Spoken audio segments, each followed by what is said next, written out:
السلام عليكم مامۆستا. وعليك السلام ورحمة الله وبركاته. خوشکی بەڕێز بەڕۆشت.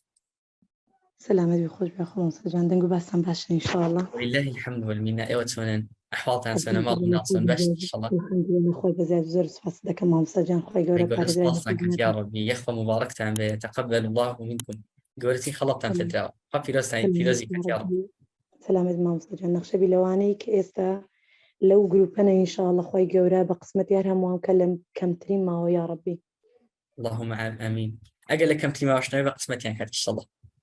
ئینشاءالله پشتیوان بەخوای گەورە. سلامت بن یا ڕەبی. خوشکە بەڕێزەکەم یەخ بەخێر بێن. خی گەورە چاکەت بنسیب کات و بەرزت کاتەوە ئیحسان بنسیب کات یا ڕەب. بکات بە کەسێکی موسینە. مامۆستای بەڕێزم بەشداوی گروپی چەند بووی؟ پێمان بڵێ چۆن بووی کاتی خۆی لەگەڵ تەرکیز و یادگە و لەبەرکردنی قورئان و عامەتەن وەزعی دەرونی چۆن؟ زۆر باش. مامۆستاجان سەبارەت بە من لە گروپی چوارەم بووم و پێش یادگا پێش ئەوەی کە برێ مەسەلەن بێمە ناو یادگە ئەوانە ئەسڵەن پلانێکی ئەوم نەبوو کە برێ مەسەلەن بمێ قورئان لەبەرکەم یان ڕۆژێک لە ڕۆژان ببمە حافز قورئان. ڕاستە خەونی ئەوەم هەبوو بەڵێ حەزێکی ئەوەم هەبوو خەونی برێ خەونە سەبارەت بە پێش یادگا ینی کە گوتم هیچ ینی لە بەرنامەم نەبوو کە برێ مەسەلەن بەشکلێکی ئەوالە لە بەریکەم بەڵام خەونەکەم هەبوو کە برێ مەسەلەن ڕۆژێک لە ڕۆژان بە بۆنەی من یان ببمە هۆکارێک ئەوەی کە تاجی زێر لەسەری داکم بام بکرێت. هەمیشە ئەو شتم لەبیر بووە وەکو منداڵی ینی بە فەزلی خوای گەورە پاشان عایلەکەم چمە ناو دەورەی قورئان ئەوانە پاشان لەبەر دەوام و شت وازم لێ هینە کە بەشداریشم لە یادگە کرد. ئەمن سەرەتا ینی سەرسامێکی زۆرم بە مامۆستا ئاوات هەبوو هەمیشە ینی قسەکانی ویم لەگوێ گرتووە. سەبارەت بە یادگا ئەمن بەشداریم کرد تەنها لەبەر ئەوە بوو ئیمە ڕۆژێک لە ڕۆژان نەمتوانیە ینی دەقا و دەق پێناسەک لەبەرکەم یاخود دەرەجەی پێبینیم یان شتێک دەقا و دەق لاپەڕەکەم برێ مەسەلەن ینی مامۆستا کە واجبی دەداینێ لاپەڕێک بادە لاپەڕبات تەنها بە تێگەیشتنی خۆم دەمتوانی لە بۆ مامۆستا باسی بکەم. ئەگەر بیگوت بە هەتا پێناسەکەم لە بۆ شەڕحکە ئەم نەدەتوانی پێناسەی لە بۆ باز بکەم دەقا و دەق کە بەشداری یادگەم کرد. گروپی چوارم بووم من لە گروپی چوارم هەندێک ئیشکال و شتم هاتە پێش نەمتوانی بەپێی پێویست ڕاهێنانەکان بکەم یاخود لە ناو زوومەکان بم یاخود ئەو بکەم نمرەکانیشم کەم بوو. بەڵام خوای گەورە ینی ڕەحمەتی خوای گەورە کە دێتن کە دووبارە ئاوات ئەکادمی الحەمدولیلا یعنی ئەو دەرگیان هەیە لە بۆ ئەو کەسانەی کە ئەگەر چی دەرگەش لە سەریاندا بخرێتن بەڵام ئەوان خوای گەورە کردیتە سەبەبە کە هەمیشە دەرگیان واڵا بیتن لە بۆ ئەو کەسانی کە ئەوەی لە گروپی پێنجەم بەشداریم کردەوە توانیم بربەستەکان ببڕم و ڕاهێنانەکان بە جوانی بکەم زیاتر لە زوومەکان بم و ئەوانە. ئەو کاتی ئەمن تێستم کرد ئەو تێستەی کە هەموو قوتابیەک پێی دەکرێتن لە بیرما سوورەتی مولک بوو کە من هەموو شەوێ گوێم ڕادەگرت و ینی بەردەوامی لەنی گوێبیستی دەبوو کەچی بەو تێستەی 3 سەعاتی تەنها توانیم لاپەڕی یەکەمی لەبەر بکەم ینی بەدەقا و دەق بەیقانەت و تەواو. برادرەکەم هەبوو هەمیشە تەشجیعی دەکردم دەیگوت لەو قورئان لەبەر ناکەی و ئەو شتانە ینی باسی فەزل و ئەو شتانی لەگەر دەکردم دەمگوت نەدارێنە چکە ئەمن حەز دەکەم ینی لەو ئاستە نیمە ینی هەمیشە بیانم دەدیتەوە بەخۆی کاری یەکەمی شەیتانیش ئەوەیە کە مامۆستا حەتا هەمیشە پێمانی دەگۆ کاری یەکەمی شەیتان ئەوەیە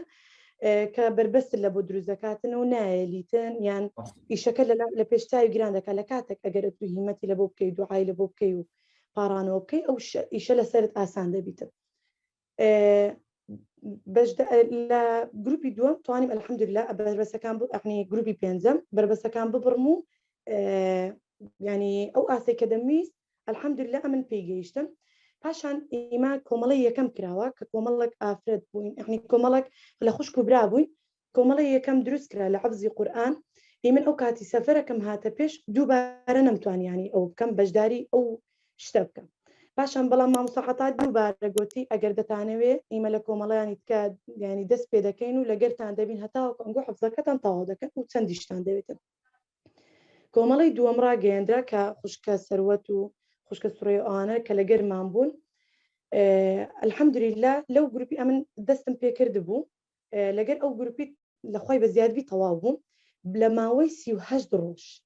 ئەو کەسی کە لاپەڕەتی قورئان سوورەتی مولک ئاسانترین سوورەت هەموو ڕۆژێ گوێ ڕادەگرت بە 3 سەعات تەواوی کرد ینی حەفزی قورئان ئەلحەمدوللیلا بە 38 ڕۆژ تەواو بوو.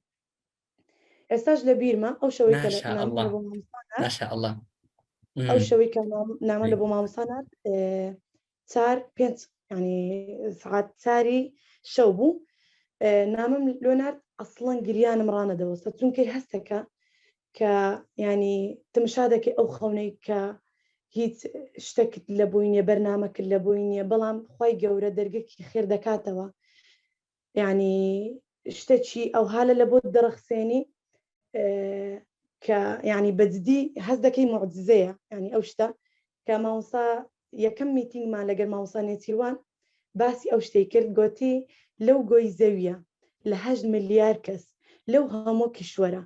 لەو هەموو خەڵکە لەو هەموو گەڕەکە خی گەورە ئێستا ئەنگۆی لەنا ئەو گروپە کۆ کردەوە ئەکید بە ئەو شتە ئاسان نییە کە ئێستا بۆ نمونە هەمان قسەی مامۆستا لەنا ئەو هەموو کەسانەی کە یادگیان کردیە ینی گروپی چاڵاکردنەوە یادگا لەوانەیە ئێستا سەدان کەس زیاتر بن لە هەر گروپەک ئێستا 163 کەس لێرانەیە ئەکید بە خی گەورە ئیتو یەکەکە لە کەسانی کە هەڵی بژاردون یەکەکن لەو کەسانە خی گەورە هەڵی بژاردن ئەو شتە بەکەم مەزانە کە ئێستا ئەنگۆی لێرانە کۆ کردەوە ئەو شتە زۆر لە پێش چاوم بوو ئەلحەمدوللیلا ینی حەفزەکە بابەتی حەفز تابوەر و مامۆستا سەرۆتیش باسی کرد ئێستا لە بەشی بەرزکردنەوەی ئیتقان و زەبطکردن و چەسبکردنە ینی بابەتی ژیانی من لە پێش یادگە و لە پاش یادگە ینی زۆر فەرقی هەیە هەتا ئەو کەس ینی لەو کەسانە بووم کە ینی لە کولیەم 2 ساڵان لەسەر یەک مامەوە کە زۆر کەسێ ئەگەر برێ مەسەرەن لە کولیە برێ بمینێتەوە کەمەک نیشانەی پرسیاری لەسەر دروست دەبیتن باشە کولیە ینی خۆڕاستە خوێندنی زیاترە بەس نیشانەی پرسیار دروست دەکە کە تەڵەبەک دەمینێتەوە بەڵام لەگەر یادگە ئەلحەمدوللیلا خراب بوون بەڵێ ئەو ساڵ ئەلحەمدوللیلا پێشووتر دەرەجەم باش بوو بەس ینی لەگەر ئەو بەشەی کە توێ بە حەزی خۆم نەبوو یان ئەوەتە بوو تەکنیک کوشتەکانی خوێندنم زۆر بە باشی بە تەواوەتی نەدەزانی بەڵام ئەلحەمدوللیلا لەگەر یادگە توانیم ئەویش بە دەوری یەکەم ینی ناجیاو بم تێیدا پشتیوان بە خی گەورە ئاسانی کاتن ساڵێک مەمە ئەو ساڵیش بەسەر کەوتوی بەڕێ بکەین یان برمەسەرەن دەوراتی تکەمان هەبووە ئەمن پێشووتر دەورەم هەبووە لەو کاتی کە ئەمە کاتی ئیمتحانمان لۆ دادەنرا هەتا ئەو کاتی ئیمتحانم هەبوو من هەموو ڕۆژە دەبە بەبیرە خۆم بهینمەوە بیخینم و نازام چوچە بەڵام ێستا بە تێکنیکەکانی یادگە بۆ منە فلاشکارتە نەخشەی زێنیە هەر بابەتێک کە ئیمە خیتیتمان دەتانم پێش ئیمتحانێ بە سەعاتێک 2 ساعات ئەو پەڕی 3 ساعات ئەمن بابەتەکەی خۆم بخینم و بتمەنە ئیمتحان پێش بڕکەیەک کرا لە هەر لە یادگا سوورەتی قیامە بوو طبعا سوورەتی قیامە لەو سوورەتانە بوو کە ئەمن ئەسڵەن نەدەوێران بیخینم زۆر لی دەترسام ئەهم لەبەر تەفسیر و شتەکەی ئەوانە ناوزانم ها ئینسان جاری واز ترسی لە بەرامبەر شتێک دروست دەبێت وەهمەکە بەڵێ وەهمەکە ینی ئەو ترسەی لە بۆ دروست دەبی ئیمنیش وەهمەکەم بەرامبەر ئەو سوورەتە دروست ببوو سبحان الله مامۆستا ئاوات ینی ئەوە پێشبڕکەیەکی ڕاگەیان پێشبڕکەیەکە لە ماوەی 2 ڕۆژ ئەتو ئەو سوورەتە لەبەر بکەیت بە تەفسیر و بە هەموو شتێکی ینی تمشام دەکرد چەندی تمشام دەکرد زۆر زەحمەتە ئەوانە کە مامۆستا تەفسیرەکەی کرد لەو زوومەی کە تێدا بووین تەفسیرەکەی کرد و تەفسیرەکەی دانا ئەو کاتی جێم لە تەفسیرەکەی مامۆستا ڕاگرت و تەفسیرەکە و شێوازی خوێندنەوەکەی کە مامۆستا لە بۆمانی شەرح کردبوو ئەو تەکنیکانەی کە بوونە چۆن وێنای دەکەی ئەوانە کو لە بۆی وێنا کردبووین ئەمن بەو شکلە بە شکلی خۆم ینی وێنام کردبوو لە بۆ ئەو برادرم باسم کرد کە هانی دەدام هەمیشە لە بۆ حەفزی قورئانەکەم بەو شکلە باسم کرد ینی تەنها دوو جارێک لەگەر ڤیدیۆم ڕاگرت جارێکیش ئەمن لە بۆ ئەو کەسەی برادرم گوتەوە جارێک خوێنمەوە توانیم 84 لێ بینم لە کاتێک ئەو سوورەتە نەم دەتانی ڕۆژێک لە ڕۆژان سلامت بیا ربی الحمدلله سلامت نو سێبنس بەفەدەش داتەوە سلامت کات ئایشە خات خوشکی بەڕێز بەقەدرم پێت خۆشە پەیامێکی کورت و کاریگەر بۆ ئەو خوشک و برا بەڕێزانم بنێری حەز ئەەکەی چیان پێ بڵێ حەز ئەەکەی ئەوان چی بکەن پشتیوان بەخۆی گەورە پەیامی من سەبارەت ینی لە بۆ ئەو خوشک و برایانم ئەوەیە کە برێ مەسەلەن فکر نەکەنەوە برێ وەڵا ئەمە لەو گروپەنا لەو گروپەک لە گروپەشکە یان ئێستانا پاشان یانی یەکسەر ئەرواز بەچیان پێدرا ئەگەر ئیلا هەر شتێکی ضروری بوو یان شتێک بوو لە توانای دەسەڵاتی خۆی نەبوو ینی لە بەدەر دەسەڵاتی خۆی بوو ئەو کاتی فکر لەو بابەتە بکەن و هەر ڕاهێنانە شتێکیان هەبوو یەکسەر ئەنجامی بدەن ئەگەر بکرێ بە زیادەوەش هەمیشە پێویست بۆ نەکاتن کە برە مەسەلەن کەسێک پێی برێ ڕاهێنان بکە یان ئەو ڕاهێنانەکەت ئەو هالا یان شتێکی هالا کاری دەسە جەمعی خۆشە برە مەسەلەن کە لە گروپ کەسەکی ینی کا و دەرێبوون من ئەوەندە ڕاهێنانم کردیە ئەوە بیتن هەمیشە بەخۆی هاندەری خۆی بیسەرەتا پاشان هاندەری دەوروبەری وەربگریتن هەر ڕاهێنانێک دەیکا لەوانە نیە ئێستا کاریگەریەکەی ببینی ینی زۆر ڕاهێنان هەبووە من یەکێک لەوانە ڕاهێنانی سەمعی ئەمن هەموو جارێ دەمکرد ینی ئیسیفادەی زۆرم لێ نەدەکرد بەس ئێستاکە ئەگەر شتێک جاران دوو نەکرێتن ئەمن ناتانم گوێڕا بگرم ئەسڵەن یعنی ها ئێستا کاریگەریکەی دەبینم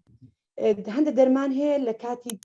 کاتی دەوێتن لە بۆ ئەوەی کە تەفاعول بکاتن لە ژیانی خۆت ئەو ڕاهێنان و شتانەش تەفاعولی یعنی کاتی خۆی دەوێت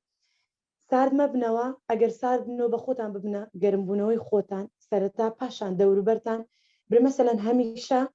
هەموو کات دەرم ژیان پێویستی بە کورسێکی دوو نەفەریە کەسێکتان لەگەر بیتن کە هەمیشە هاانتان بدا هەمیشە لەگەڵتان بیتن بۆ نمونە ینی کەل ئەگەر لە گروپ نییە برادێکی نزیکی خۆت پەیوەندێکی دانێ هەمیشە بڵێ ڕاهێنانەکانم ئەوەن دەکردە لەو کاتی سار بیەوە فکری وی وەربگری بەڵام سەرەتا ینی خۆت گەرمکردنەوەی خۆت بی پاشان هیچ شتێک ینی ئەوە نیە برێمەڵایی زەحمەت نییە هەر شتێک زەحمەتی خۆی تێدایە بەڵام بە دوعا و پارانەوە و پشتبەستن بەخوای گەورە ئەکید بە مەدەدی خوای گەورە دێتن یعنی ئەگەر نیەتت ساف بی نیەت ساف بی یان ڕازگۆبی لەگەر خوای گەورە